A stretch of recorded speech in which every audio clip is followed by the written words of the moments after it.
जं जस् जम्मि देशे जीर्ण विहाणेन जम्मि कालम्मि प्रणादं जिणेन नियदं जम्मं वा एवमर्णं वा तं तस् तम्मि देशे तेन विहाणेन तम्मि कालम्मि कोसकदिवारेदुम् इंदो वा तेजिणेन्दो वा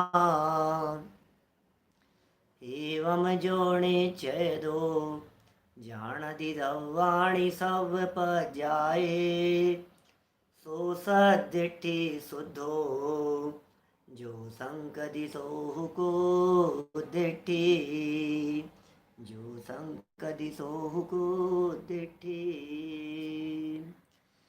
क्रमबद्ध पर्याय को आधार बनाकर यहाँ अपनी चर्चा चल रही है और इस चर्चा में आज अत्यंत अत्यंत अत्यंत महत्वपूर्ण विषय द्रव्यानुयोग के आधार पर क्रमबद्ध पर्याय की सिद्धि का यहाँ हम प्रारंभ कर रहे हैं।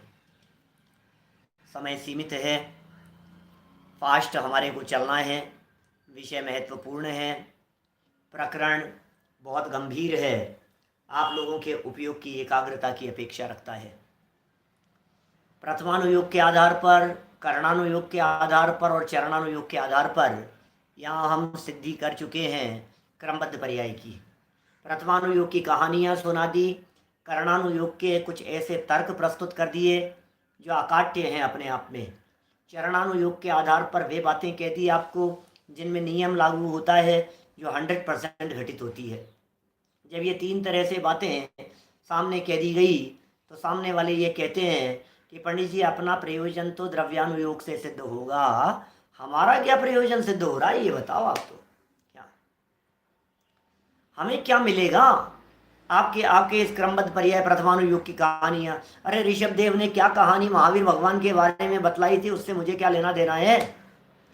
नेमिनाथ भगवान ने समूह शरण में बतला दिया था 12 वर्ष बाद में, उससे मुझे क्या फर्क पड़ रहा है?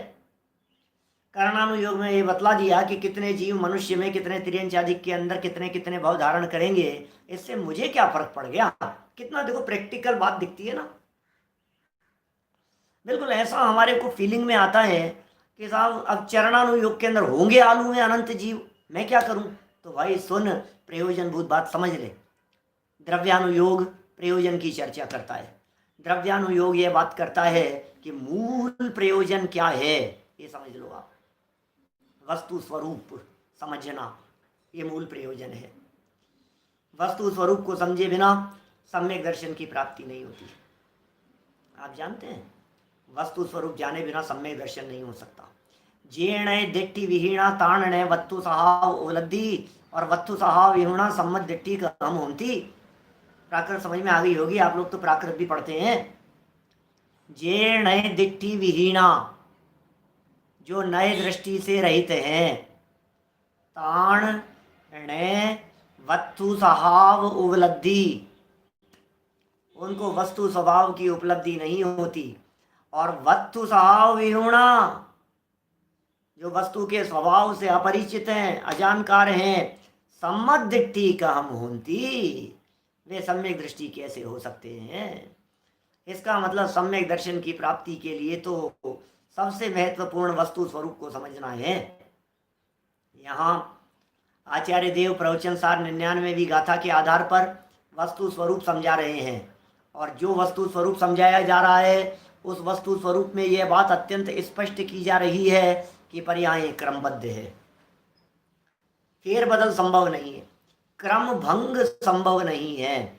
ये क्रम एक के बाद 1 by 1 जो क्रम है पर्यायों का, उस पर्यायों के क्रम में परिवर्तन संभव नहीं है। यह बात यहाँ बतला रहे हैं। पेज नंबर निकालिए पुस्तक में, 2020 20 नंबर का पेज देखिए। तथा बीच में पैराग्राफ है, 20 नंबर पेज पर नया शुरू हो रहा है पैराग्राफ।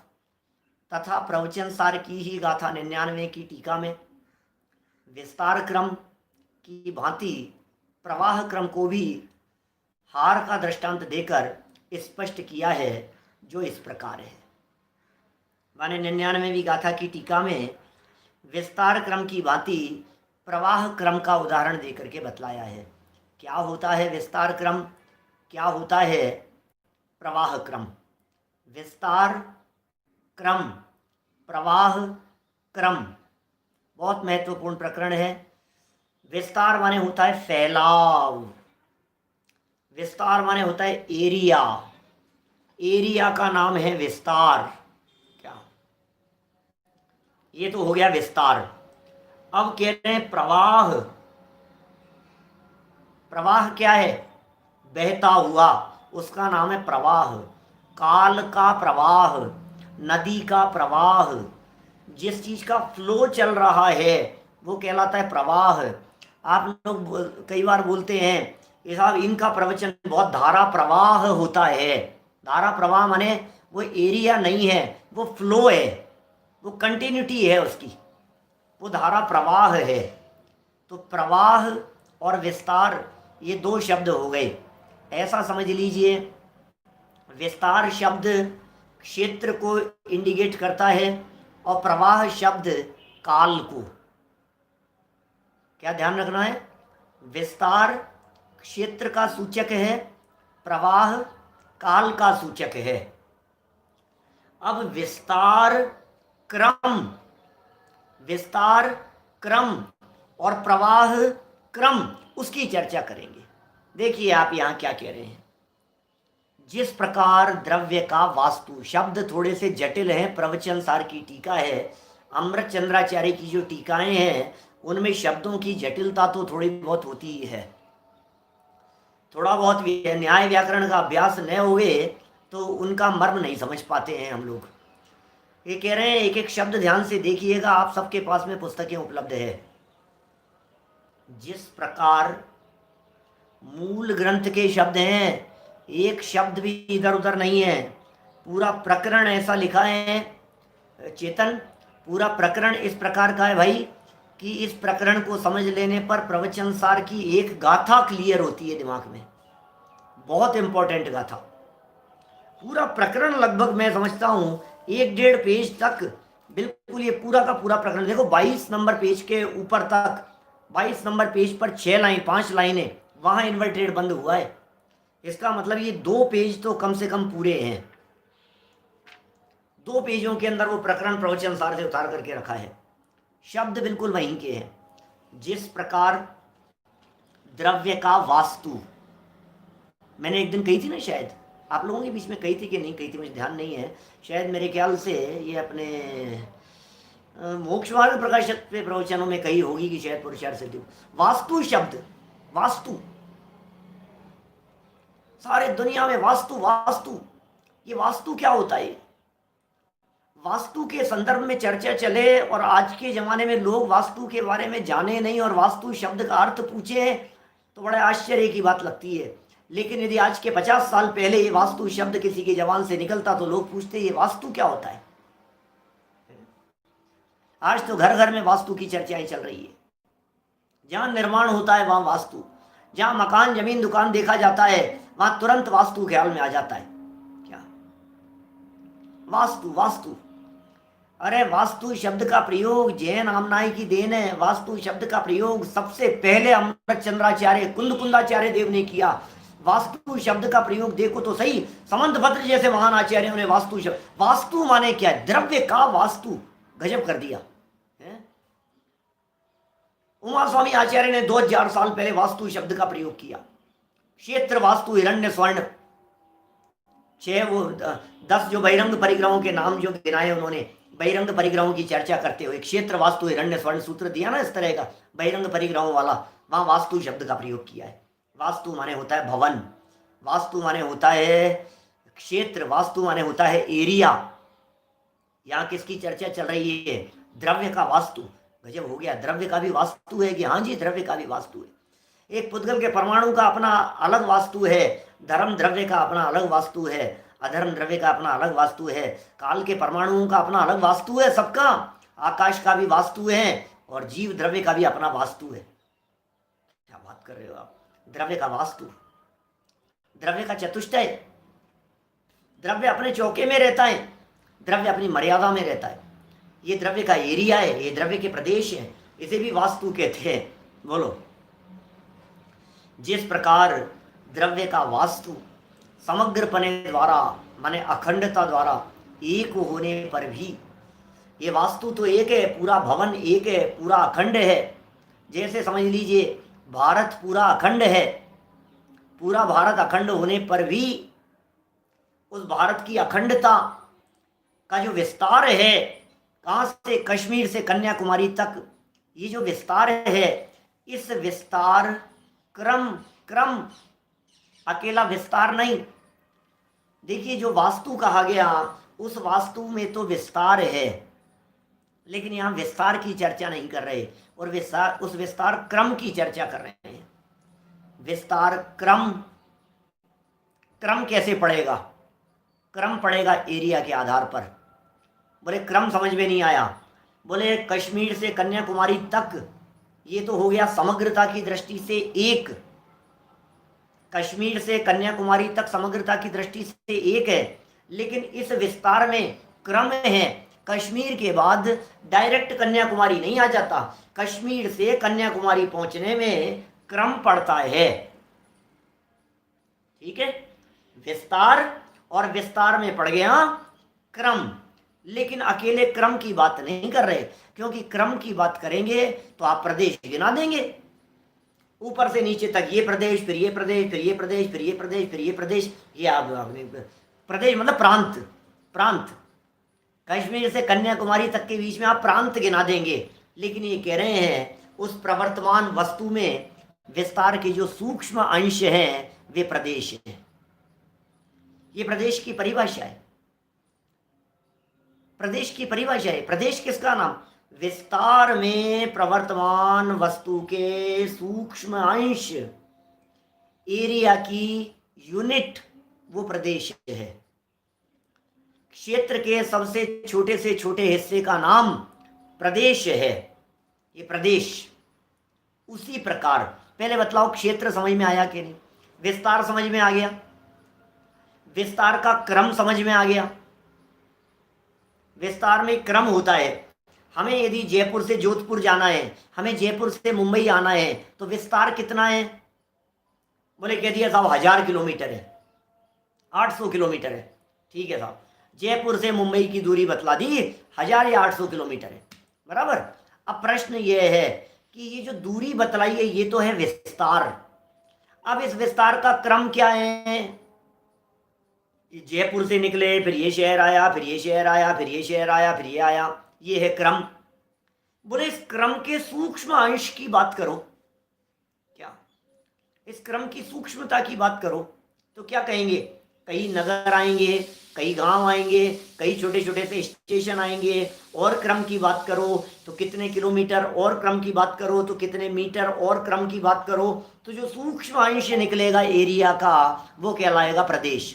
परिभाषा समझ में आई क्या प्रदेश की? परिभाषा याद रखनी है।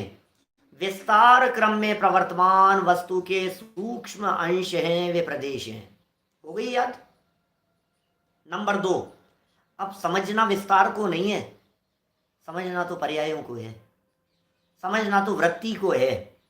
उसी प्रकार द्रव्य की वृत्ति समग्रपने द्वारा एक होने पर भी, देखो ऊपर भी प्रयोग किया था ऐसा, ऊपर वाली लाइन में, द्रव्य का वास्तु समग्रपने द्वारा अखंडता द्वारा एक होने पर भी, भारत पूरा अखंडपने एक होने पर भी, प्रदेश तो प्रांत तो न्यारे न्यारे हैं, डिस्ट्रिक्ट तो न्यारे न्यारे हैं, अलग अलग गांव तो हैं, उनमें एरिया किलोमीटर मीटर सेंटीमीटर ये तो सब अलग अलग है, हर व्यक्ति का भवन निवास स्थान अलग अलग है, लेकिन पूरा अखंड भारत फिर भी एक है, खंड खंड नहीं है। ऐसे ही द्रव्य तो पूरा अखंड है। कितना बड़ा है भाई साहब आपका वास्तु? आपका वास्तु कितना बड़ा है कि साहब हमारा तो 3000 स्क्वायर फीट का मकान है। अच्छा पंडित जी 3000 स्क्वायर फीट का मकान है? हाँ जी बिल्कुल 3000 स्क्वायर फीट का है। अरे गलत फहमी में हो, असंख्यात प्रदेशी मकान है अपना। क्या मेरा वास्तु कौन सा है? मेरा वास्तु मेरे असंख्यात प्रदेश है कि नहीं है? कि मेरा वास्तु ये चूने मिट्टी वाला जो है दिखाई देता है, ये चूने मिट्टी वाले को अपना वास्तु समझता है? गलत फहमी में है। मेरा वास्तु अंदर में है अपना द्रव्य क्षेत्र काल भाव, तो अपने क्षेत्र की चर्चा चल रही है। अखंड होने पर भी उसके सूक्ष्म अंश वे प्रदेश हैं। बराबर? बोलो, समझ में आ गई बात? प्रदेश हैं वे। अब प्रदेशों के माध्यम से उसी प्रकार जैसे द्रव्य अखंड था, क्षेत्र की अपेक्षा से सूक्ष्म अंश प्रदेश थे, वैसे ही उसी प्रकार द्रव्य की वृत्ति वृत्ति वृत्ति कालखंड को बता रहा है। समग्रपने द्वारा एक होने पर भी द्रव्य तो समग्र एक है, खंड खंड नहीं पड़ते उसमें, काल की दृष्टि से भी खंड नहीं पड़ते। आपने अमृत चंद्राचार्य के वचन सुने होंगे, न द्रव्येन खंडयामी न क्षेत्रेण खंडयामी न कालेन खंडयामी न भावेन खंडयामी। द्रव्य क्षेत्र काल भाव से खंडित होता कभी न मैं द्रव्य से खंडित होता हूँ, न मैं क्षेत्र से खंडित होता हूँ, न मैं काल से खंडित होता हूँ, न मैं भाव से खंडित होता हूँ। तो द्रव्य क्षेत्र काल भाव की दृष्टि से मैं सदा काल अखंड हूँ। तो काल की दृष्टि से समग्र पने द्वारा एक होने पर भी ये जो प्रवाह है काल का, अनादि अनंत, ये काल का प्रवाह है। मैं अनादि काल से हूँ, मैं अनंत काल तक रहूँगा, ये टाइम का प्रवाह है। ये इस प्रवाह क्रम में प्रवर्तमान उसके सूक्ष्म अंश, बोलो इस प्रवाह के अंश बनाओ, प्रवाह के अंश बनाए साहब। काल खंड जिसे कहेंगे अपन, पहला काल ये काल खंड है, दूसरा काल ये काल खंड है, चौथा काल काल खंड है। हम कौन से काल में वर्त रहे हैं? 21,000 वर्ष ये काल खंड है। बराबर? अब 21,000 वर्ष के काल खंड में 1,000 वर्ष का अंतराल बना दिया। बोलो, तो हम कौन से में आ गए? बोले इसमें, हमारे जमाने में मतलब आपका जमाना कौन सा है ये तो बताओ। 20 साल पहले वाला हमारा जमाना, 40 साल पहले वाला हमारा जमाना, तो ये काल खंड हो गया। क्षेत्र, अब ये काल को जो अपने टुकड़े कर दिए ना, क्षेत्र तो वो प्रदेशों की बात कह दी, काल के जो टुकड़े कर दिए गए, जैसे कालखंड के टुकड़े करो। कौन सा सन चल रहा है भाई साहब अभी? सन 2021 2020 है, ये काल हो गया। अब कौन सा महीना चल रहा है? तो हमने जो काल खंड था 1 वर्ष का, उसको 12 भागों में बांट दिया, तो काल के और खंड कर दिए अपन ने कि नहीं और छोटे टुकड़े करो, ये तो बहुत बड़ा हो गया। एक एक महीने की बात कर रहे हो, एक एक महीना तो लंबा हो जाएगा, तो एक एक दिन की बात कर लो, दिन के और खंड कर लो, तो घंटों में बना लो, मिनट में बना लो, सेकंडों में बना लो। बोले ये भी तो काल खंड है ना, 1 सेकंड एक काल खंड है। बोले इसका जो सूक्ष्म अंश है वो कहलाता है परिणाम, उसे परिणाम कहते हैं। बोलो, कठिन तो नहीं है बात? प्रदेश की परिभाषा हो गई, परिणाम शब्द का अर्थ है पर्याय, ये पर्याय की परिभाषा हो गई। अब इंपॉर्टेंट बात ध्यान देने की, विस्तार का कारण क्या था, प्रवाह का कारण क्या था? ये बड़ा गजब की लाइन दे दी, एक न्याय शास्त्रों की शैली प्रयोग कर दी। इस प्रवाह की दृष्टि से अखंड होने पर, विस्तार की दृष्टि से अखंड होने पर भी क्या उनके प्रदेश भिन्न भिन्न नहीं है? प्रवाह की दृष्टि से एक होने पर भी क्या एक समय की पर्याय दूसरे समय की पर्याय से अलग नहीं है? होनी ही चाहिए।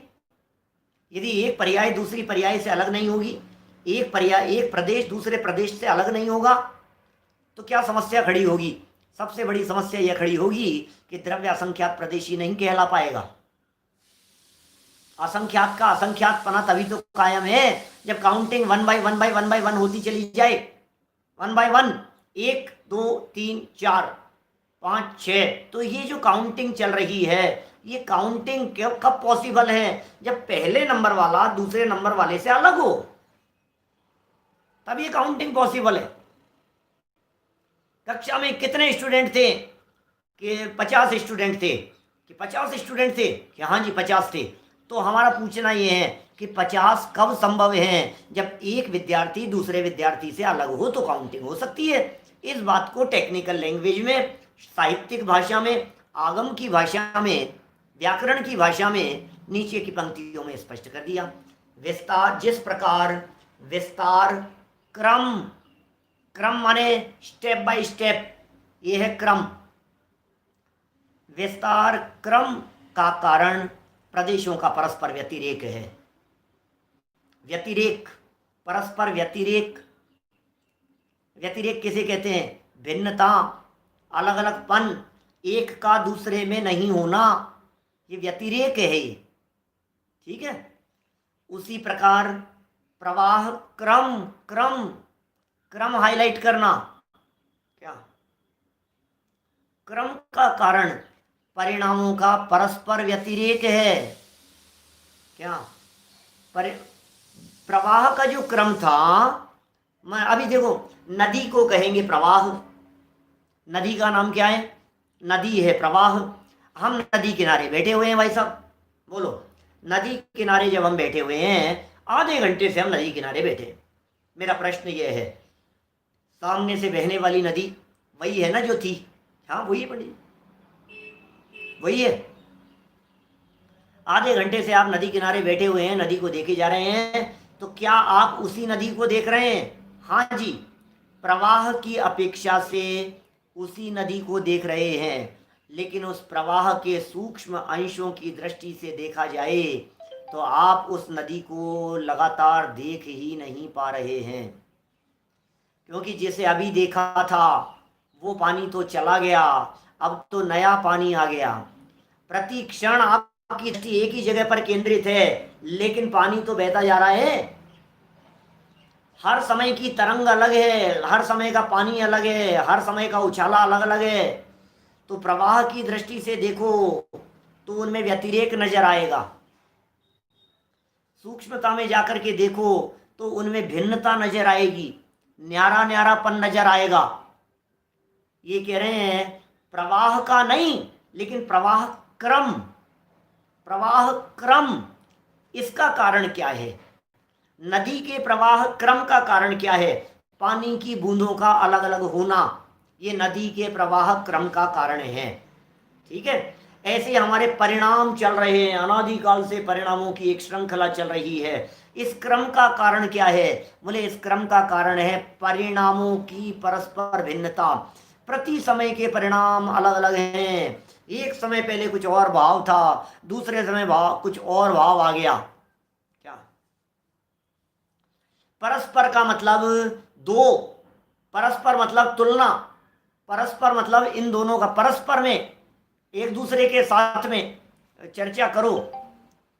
तो परस्पर में यदि जब बात की जाती है तो बात ही कुछ और निकलेगी।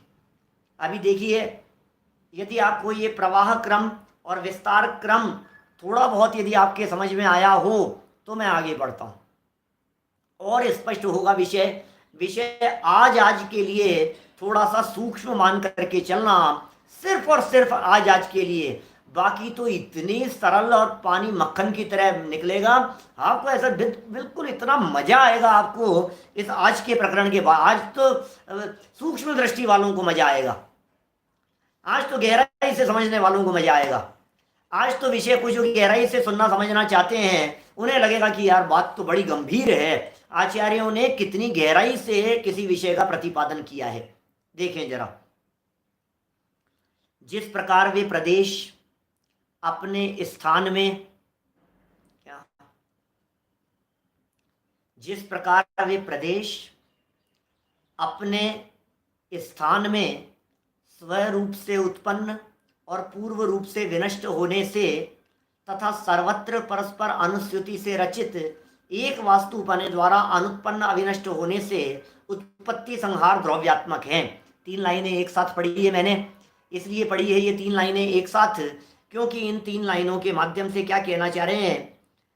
जिस प्रकार वे प्रदेश हैं, रखे हुए हैं ना, सारे के सारे प्रदेश एक साथ रखे हुए हैं, सभी प्रदेश माने अपनी अपनी जगह पर है। राजस्थान यहाँ है तो गुजरात उसके बगल में है, तो इधर महाराष्ट्र आ गया है ना, इधर हरियाणा आ गया है। तो अभी देखो आप जिस तरह से बात कर रहे हैं, हम ये कह रहे हैं कि ये जो प्रदेश हैं अपनी अपनी जगह पर हैं, हर प्रदेश अपनी जगह पर अपने रूप से उत्पन्न और पूर्व रूप से विनष्ट। मान लीजिए हम यहाँ से आगे बढ़े, ठीक है, और आगे बढ़ने पर यहाँ से जोधपुर आया और फिर बीकानेर आ गया, क्या भीलवाड़ा आया फिर जोधपुर आ गया, तो भीलवाड़ा तो निकल गया, उसका तो व्यय हो गया, और जोधपुर पहुंच गए तो जोधपुर क्षेत्र का उत्पाद हो गया। एरिया है, समझ लीजिए आप, एक क्षेत्र की बात करें अपन, हॉल है, प्रवचन हॉल है, आपका घर है, इस पूरे घर में क्या करना है आपको, घर में आप देखिए टाइल्स लगी हुई हैं, अब उन टाइल्स के ऊपर नंबर डाल दीजिए आप। जब टाइल्स के ऊपर हमने नंबर डाल दिए 1 2 3 4 5 6 7 8 ऐसे 1000 तक हमने नंबर डाल दिए टाइल्स के ऊपर। अब आप जैसे ही 25 नंबर की टाइल पर आते हैं, क्रम से आगे कदम बढ़ाते हुए, तो 25 नंबर की टाइल में 25 तो है लेकिन 24 का व्यय है, तो 24 नंबर की टाइल उस पर नहीं है और 25 का उत्पाद है। और लेकिन पूरे जमीन की दृष्टि से देखें तो ध्रुव है पूरी की पूरी।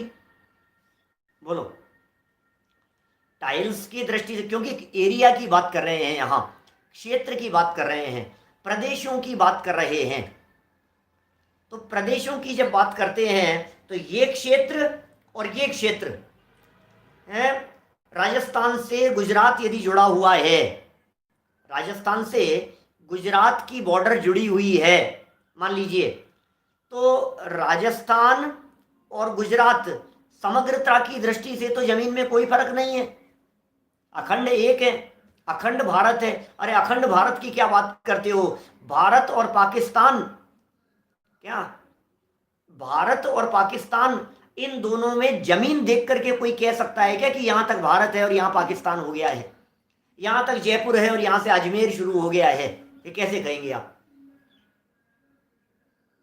नहीं कहा जा सकता है। तो समग्रता की दृष्टि से देखने पर तो एक है, क्या पूरा अखंड देखो तो एक ध्रुव है अखंडता की दृष्टि से देखने पर, लेकिन यदि अखंडता की दृष्टि से न देखो तो फिर खंड खंड खंड खंड खंड दिखाई देंगे आपको, उत्पाद व्यय दिखाई देगा, ये कह रहे हैं यहां पर।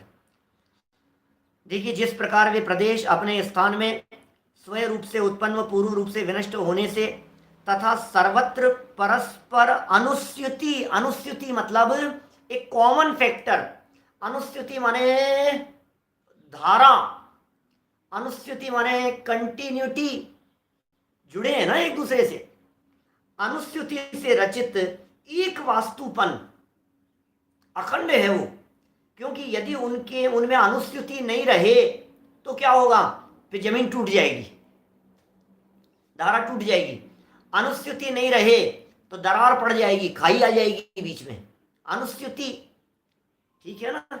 इस अनुस्यूति से रचित एक वास्तुपने द्वारा अनुत्पन्न अविनष्ट, उत्पन्न भी नहीं होता और विनष्ट भी नहीं होता, इस तरह से उत्पत्ति, संहार और द्रव्यात्मक, उत्पत्ति माने उत्पाद, संहार माने व्यय और द्रव्यात्मक है। ये तो बात कही क्षेत्र के संदर्भ में, बराबर। मैं बहुत उदाहरणों से इन सब बातों को समझा सकता हूँ। अभी देखिए थोड़ा आगे बढ़ते हैं, फिर मैं आपको क्षेत्र भी समझाऊंगा और मैं आपको काल भी समझाऊंगा, अनेक उदाहरण देकर के भी समझाऊंगा, ठीक है ना। देखिए 20 नंबर का पेज, अंतिम लाइन हो गई, अंतिम लाइन के अंतिम शब्द, उसी प्रकार क्षेत्र के अनुसार ही कहें, उसी प्रकार परिणामों की बात करो, पर्यायों की बात करो, तो परिणाम अपने अवसर में, अवसर माने काल, वे परिणाम अपने काल में स्वयं रूप से उत्पन्न और पूर्व रूप से विनष्ट होने से तथा सर्वत्र परस्पर अनुस्यूति से रचित एक प्रवाह पने द्वारा अनुत्पन्न विनष्ट होने से उत्पत्ति, संहार, द्रव्यात्मक है।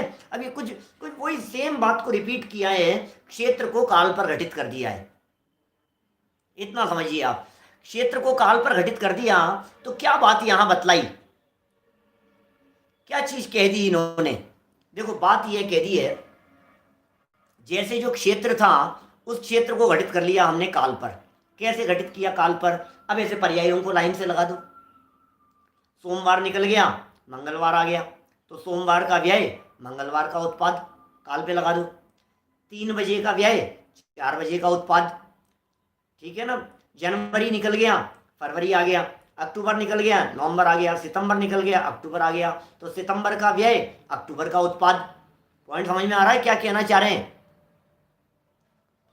अब इसमें अब पर्यायों का क्रम लगाओ, इसमें सूक्ष्म पर्यायों की तरफ देखना।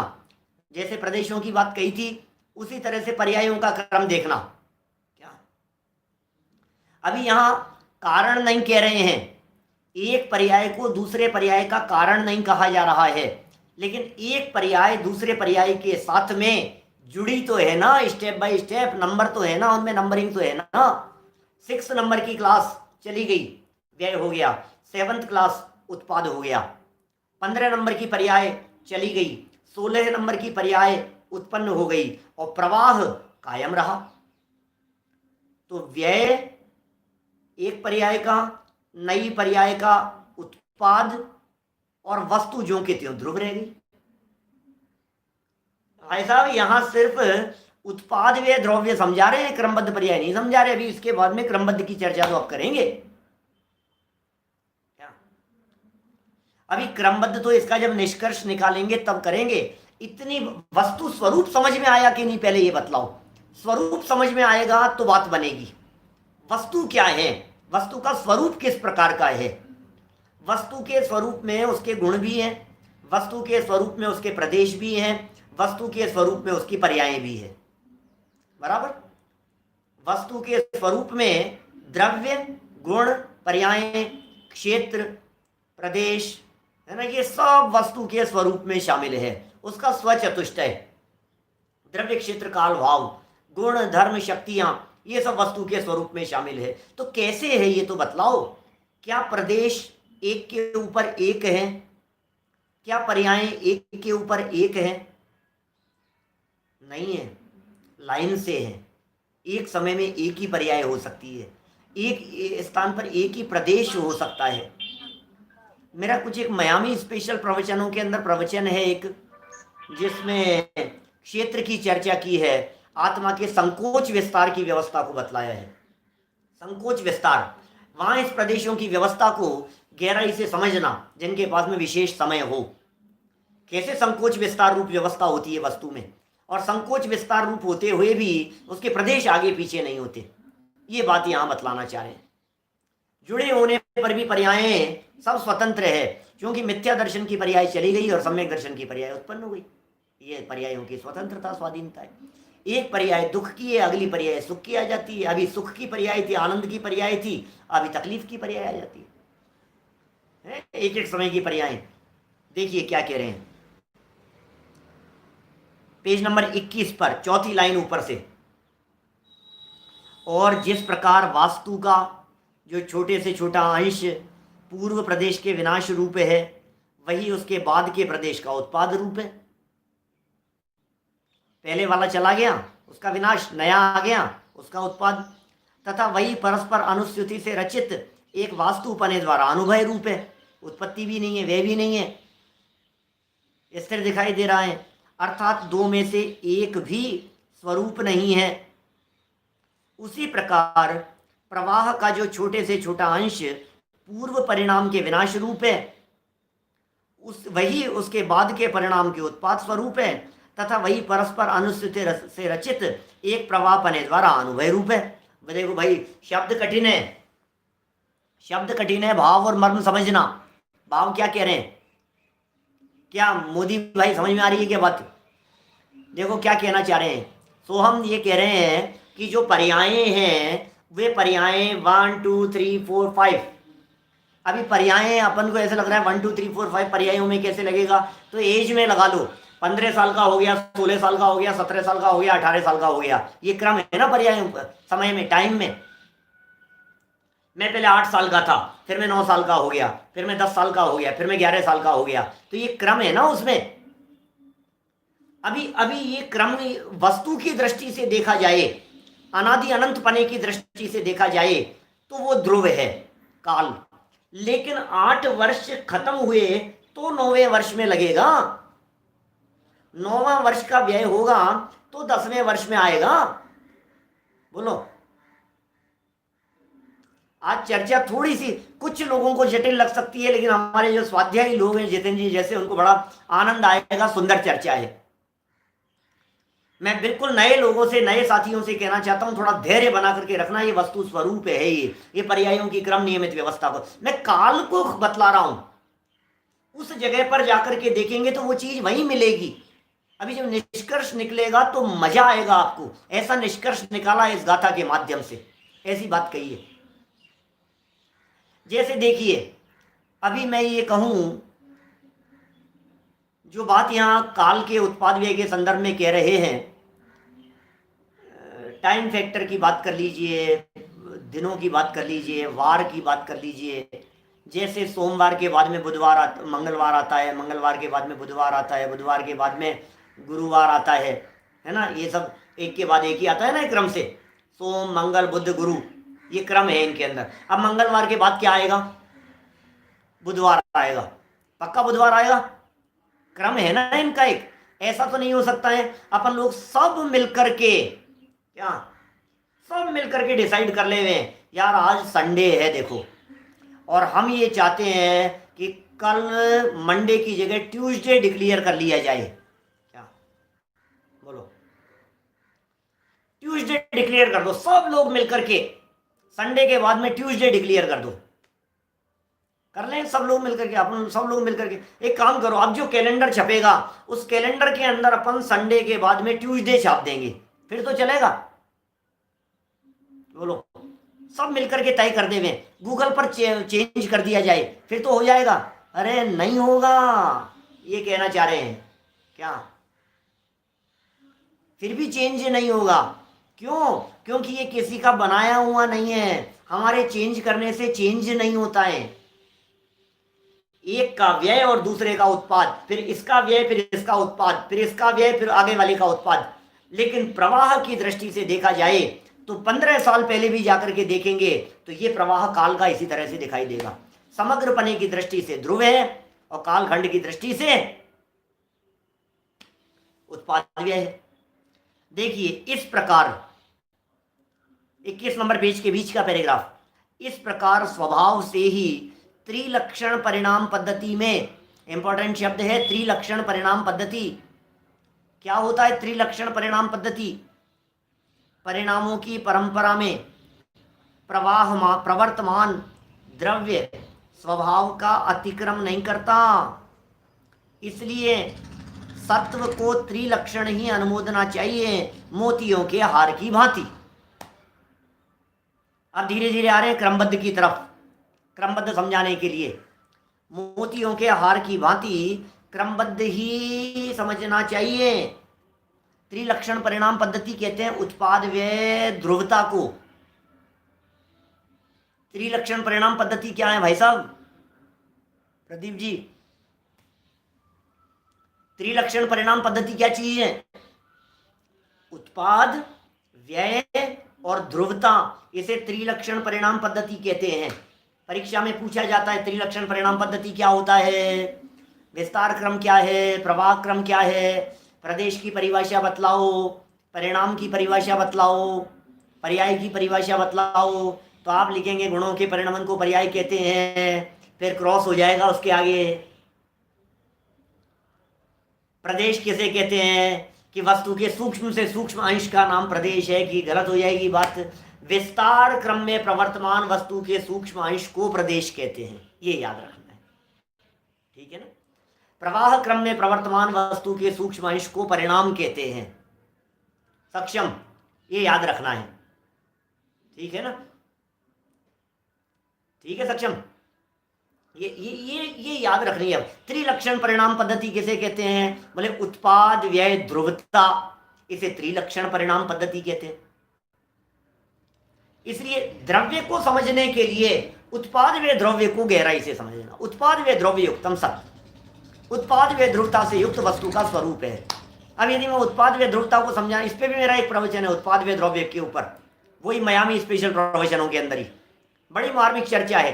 आप्तमीमांसा के श्लोक बोल करके चर्चा की है। पयो व्रतो न दद्यति न पयोति दधिव्रत अघोर व्रतो नोभे तस्मात् तत्वं त्रयात्मकम् घटमौली सुवर्णार्थी नाशोत्पाद स्थित व्ययम शोक प्रमोद माध्यस्थम जनो याति सहेतुकम। यह आप्तमीमांसा की कारिकाएं हैं समंत भद्राचार्य देव की। बहुत विस्तार से चर्चा, घट था टूट गया, ये हो गया, गोल्ड का एग्जाम्पल दे करके उत्पाद व्यय थोड़ी ना समझाना है अभी यहाँ। क्या उत्पाद व्यय ध्रुवता, तो उत्पाद व्यय ध्रुव समझ लो आप। फिर कह रहे हैं आगे, जिस प्रकार जिसने अमुक लंबाई ग्रहण की है, ऐसी लंबाई ग्रहण की है, ऐसे लटकते हुए मोतियों के हार में, मोतियों का हार लटक रहा है, ठीक है, एक के बाद एक लटकते हुए मोतियों के हार में अपने अपने स्थानों में प्रकाशित होते हुए, मोतियों का हार लटका हुआ है, अपने अपने स्थान में प्रकाशित होते हुए समस्त मोतियों में पीछे पीछे के स्थानों में पीछे पीछे के मोती प्रकट होते हैं और पहले पहले के मोती प्रकट नहीं होते। इसलिए मोतियों का हार था, एक मोती, फिर दूसरा मोती, फिर तीसरा मोती, झूलते हुए हार की चर्चा कर रहे हैं। मोतियों के हार को पकड़ लिया अपन ने, अब पकड़ करके कितने मोती हैं उसके अंदर, 40 मोती हैं मान लीजिए। तो अब क्या कह रहे हैं, 40 मोतियों में पहला मोती, फिर दूसरा मोती, फिर तीसरा मोती, फिर चौथा मोती, ऐसा एक के बाद एक मोती है। तो पहले पहला आएगा, उसके बाद वाला उसके बाद आएगा, यही होगा ना। उस मोतियों की माला में क्या होगा, कौन सा मोती कौन से क्रम से गिरेगा बतलाओ, नीचे झूलते हुए में, जिसके बाद जो है मोतियों के ऊपर नंबर डाल दो आप। तो ये कह रहे हैं इसलिए, और पहले पहले के मोती प्रकट नहीं होते इसलिए, तथा सर्वत्र परस्पर अनुस्यूति का रचिता सूत्र अवस्थित होने से त्रिलक्षणत्व प्रसिद्धि को प्राप्त है। उसमें धागा व्याप्त है, जो बांधे हुए हैं पूरे पूरे हार को, वो धागा है, वो है ध्रुव। क्या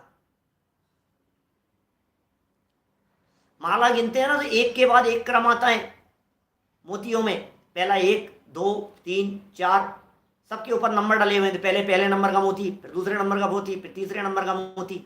लेकिन ये नंबरिंग होने के बावजूद भी 5 नंबर के मोती से 6 नंबर के मोती पर पहुंचे, 5 नंबर का व्यय, 6 का उत्पाद। लेकिन धागा उसके अंदर इस तरह का कॉमन है जिसकी वजह से वो है ध्रुव। क्या धागा क्या चीज है, धागा है अखंडता, धागा है नित्यता, धागा है ध्रुव। मोती है क्रमशः उत्पाद व्यय, एक के बाद एक, ये उत्पाद व्यय है, एक चला गया नया आ गया, ये उत्पाद व्यय है। और जो धागा है जो परस्पर व्याप्त है पूरे में, सौरभ ये जो व्याप्त है पूरे में, ये क्या कहलाएगा, ये है ध्रुव। तो पूरा हार तो तभी बनेगा ना, अदरवाइज हार कैसे बनेगा। धागा धागा रह जाए, मोती नहीं रहे तो हार नहीं होगा, मोती अलग कर दो धागा रह जाए तो नहीं होगा, और धागा निकाल दो मोती रह जाए तो भी नहीं होगा, फिर तो बिखर जाएंगे वो। देखिए उसी प्रकार, बस खत्म करता हूं, आज समय भी हो गया है ना, थोड़ा सा 1 मिनट बस। भावार्थ से कल करेंगे चर्चा, तो विषय और स्पष्ट होगा, कल विषय और स्पष्ट होगा। उसी प्रकार जिसने नित्य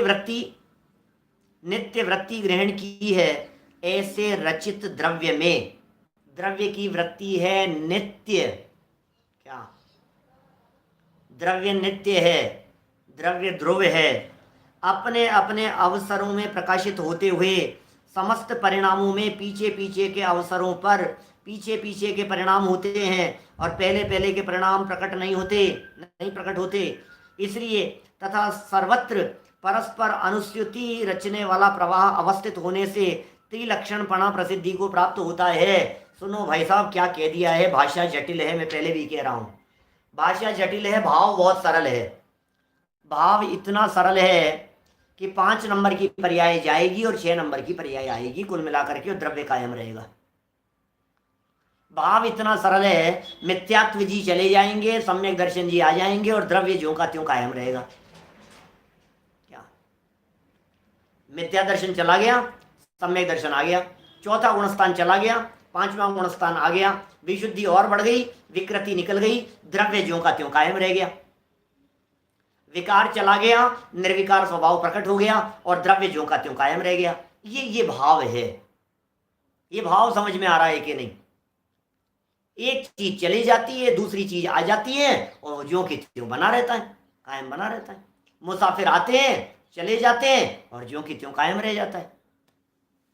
क्या समझ में आ रही है बात? तो ये अनुभव स्वरूप आया था एक बीच में, ये पूछ रहे हैं हमारे सेठी जी, क्या कह रहे हैं? देखो, अनुभव स्वरूप माने क्या है? अनुभव माने अन उभय स्वरूप। उभय माने दोनों, और अन मतलब नहीं, दोनों स्वरूप नहीं है, उत्पाद व्यय स्वरूप नहीं है, वो ध्रुव है, वो अलग स्वरूप है। अन माने नहीं, उभय। तो ये इस तरह से क्या कहना चाह रहे हैं? यदि वस्तु स्वरूप हमारे दिमाग में स्पष्ट हुआ होगा तो फिर ये कहना चाह रहे हैं पर्याय क्रम से आती है, ये सिद्ध किया है यहाँ। पर्यायों में क्रम पड़ता है, ये सिद्ध किया है यहाँ। और उस क्रम में उस क्रम को भंग नहीं किया जा सकता है, ये सिद्ध किया है यहाँ। इस बात को इस तरह से सिद्ध किया है कि ये मोती है, हार है, खत्म कर रहा हूं 1 मिनट में। मोती है, हार है, उसमें से एक मोती का क्रम यहां से निकालो और ऊपर दूसरी जगह लगा दो, तो बोले हार को तोड़ना पड़ेगा, अदरवाइज उन मोतियों का क्रम नहीं बदला जा सकता है। क्रम कैसे बदलेंगे बिना हार को तोड़े? तो जिस तरह से हार के मोतियों का क्रम नहीं बदला जा सकता, उसी तरह से द्रव्य में उत्पन्न होने वाली पर्यायों का क्रम नहीं बदला जा सकता है, ये कह रहे हैं यहाँ। यदि उसके पर्यायों का क्रम बदलने की बात करेंगे तो फिर निश्चित ही द्रव्य के टुकड़े टुकड़े हो जाने का प्रसंग उपस्थित होगा। द्रव्य कभी टूटता नहीं है, द्रव्य कभी खंडित नहीं होता, इसलिए पर्यायों का क्रम बना रहता है। इस बात को मैं कल बहुत सारे उदाहरणों से सिद्ध करूंगा आपके बीच में, झूलते हुए हार का, मोतियों का प्रकरण, क्योंकि अभी तो मूल शब्द थे भाई साहब ये गाथा के। हम क्या करें, हमारे को तो यहाँ हिलने डुलने की गुंजाइश नहीं थी अमृत चंद्राचार्य के शब्दों से, तो मैंने अभी यहाँ आपको सिर्फ अमृत चंद्राचार्य के शब्द बतलाए हैं। अब कल जो बात करेंगे वो भावार्थ है जयचंद जी छावड़ा का थोड़ा सा, और फिर उसके बाद में स्पष्ट किया है दादा ने, और जितनी कसर रह जाएगी उतना स्पष्ट करूंगा मैं आप लोगों के बीच में। अभी की बात को यहीं विराम देते हैं। सूक्ष्म विषय है, दोबारा सुनेंगे तो भी समझ में आएगा ये जैन साहब, और कल थोड़ा सा इसको रिपीट भी करेंगे तो भी विषय वस्तु और अधिक स्पष्ट होगी। चलो भाई। भाई साहब आवाज आ रही है? हाँ आ रही है आवाज, बोलो प्रश्न। भाई साहब पहला प्रश्न ये मेरा कि वो जो आपने विस्तार क्रम में जो क्रम बताया वो तो एरिया है, तो क्या प्रवाह क्रम में जो क्रम है वो पर्याय या परिणाम अर्थ सुनो, है? विस्तार क्रम में क्रम एरिया नहीं है, क्रम माने है स्टेप। ऐसे ही प्रवाह क्रम में प्रवाह का स्टेप, विस्तार क्रम में स्टेप आ जाएगा एक एक प्रदेश, और प्रवाह क्रम में स्टेप आ जाएगा एक एक परिणाम, एक एक पर्याय, ऐसा समझना। हाँ, और एक को प्रश्न भाई साहब, यहाँ पर जो प्रदेश रहा वस्तु की सबसे छोटी इकाई, तो यहाँ पर जो प्रवाह क्रम में सबसे छोटी इकाई एक समय लेना चाहिए था या पर्याय लेना चाहिए था? हाँ, परिणाम से क्या? परिणाम माने पर्याय। ये जो प्रवाह क्रम में प्रवर्तमान वस्तु के सूक्ष्म अंश को परिणाम कहा है, इट मीन्स पर्याय, पर्याय की चर्चा है। और सब आखिरी प्रश्न एक और है। हाँ। कि हमने अभी तक पर्याय में तो उत्पाद व्यय ध्रुवता सुनी थी कि पर्याय में उत्पाद व्यय होता है, यहाँ पर प्रदेश में भी होता है, पहली बार सुना। एक्चुअल में क्या है, कल अभी तो आज बहुत कम समय था हमारे पास में, मैं इस बात को और स्पष्ट करूंगा या अभी करना चाह रहा हूँ, 1 मिनट लगेगा। कि समस्या ये है, हमें काल में तो क्रम समझ में आता है, हमें क्षेत्र में क्रम समझ में नहीं आता। लेकिन कुंदकुंदाचार्य और अमृत चंद्राचार्य के जमाने में क्या था, काल को व्यक्ति स्वीकार नहीं करते थे लेकिन क्षेत्र को स्वीकार करते थे, इसलिए क्षेत्र को एग्जाम्पल स्वरूप रखा गया। आपको मालूम है, चारवाक दर्शन वाले भी, चारवाक संप्रदाय वाले भी, जो पंचभूत से जीव की उत्पत्ति मानते हैं, क्या यावत जीवेत सुखम जीवेत रणम कृत्वा घृतम पीवेत भस्मीभूतस्य देहस्य पुनरागमनम कुतः, ऐसी चर्चा करने वाले चारवाक दर्शन वाले पुनर्जन्म नहीं मानते, जीवन मरण नहीं मानते, ऐसे चारवाक दर्शन वाले भी, चारवाक संप्रदाय वाले लोग भी पंचभूत मानते हैं। पृथ्वी, जल, अग्नि, वायु और आकाश। आकाश प्रत्यक्ष कोई प्रमाण मानने वाले पृथ्वी, जल, अग्नि, वायु और आकाश को मानते हैं। ये पूर्व चारवाक की बात कर रहा हूं मैं। बाद में तो चारवाक दर्शन वालों ने आकाश को भी मानना स्वीकार नहीं किया, उसका भी निषेध कर दिया, क्योंकि आकाश अप्रत्यक्ष है। आकाश चक्षु इंद्री का विषय नहीं है, आकाश दिखाई नहीं देता है, आकाश अमूर्तिक द्रव्य है। इसलिए फिर चारवाक वालों ने अपने सिद्धांतों को बदल करके आकाश को स्वीकार नहीं किया। लेकिन ये प्राचीनता की बात है। इसी तरह से योग सार में योगेंदु देव ने करीब 58 नंबर की गाथा है, 57-58 नंबर गाथा, योगेंदु देव योग सार। आकाश सम ही शुद्ध है निज आत्मा परमात्मा, आकाश है जड़ किंतु चेतन तत्व ते। आत्मा को समझाने के लिए आकाश से समझाया है। अब बोलो आप, अब हम लोग तो इतने अभ्यासी हो गए हैं, इतने समझदार हो गए हैं कि हमें तो आत्मा डायरेक्ट समझ में आता है, हमें तो काल और पर्याय डायरेक्ट समझ में आती है। हमें क्षेत्र के माध्यम से समझाओ तो उल्टा कठिन दिखाई देता है, हम क्या करें। लेकिन आचार्यों ने प्राचीन काल में आकाश के एग्जाम्पल से द्रव्य आत्मा को समझाने का प्रयत्न किया, क्योंकि आकाश सबके समझ में आता है, इसलिए ऐसी बात हुई है। ठीक है, चलो बहुत समय हो गया है, रात्रि जल्दी होती है। हाँ बोलो बोलो। द्रव्य स्वभाव का अतिक्रम मतलब? द्रव्य स्वभाव का अतिक्रम माने स्वभाव का उल्लंघन, अतिक्रम माने उसकी मर्यादा को छोड़ देना। स्वभाव का अतिक्रम नहीं करता, ऐसा प्रयोग है ना, स्वभाव का अतिक्रम नहीं करता। इसका मतलब द्रव्य अपनी मर्यादा को छोड़ता नहीं है कभी भी। उत्पाद व्यय उसका स्वभाव है, तो ऐसा नहीं हो जाएगा कि वो उत्पाद व्यय कभी बंद कर देगा। आप लोगों ने नहीं सुने, अतिक्रम, व्यतिक्रम, अतिचार, अनाचार, उल्लंघन करने का नाम अतिक्रम है।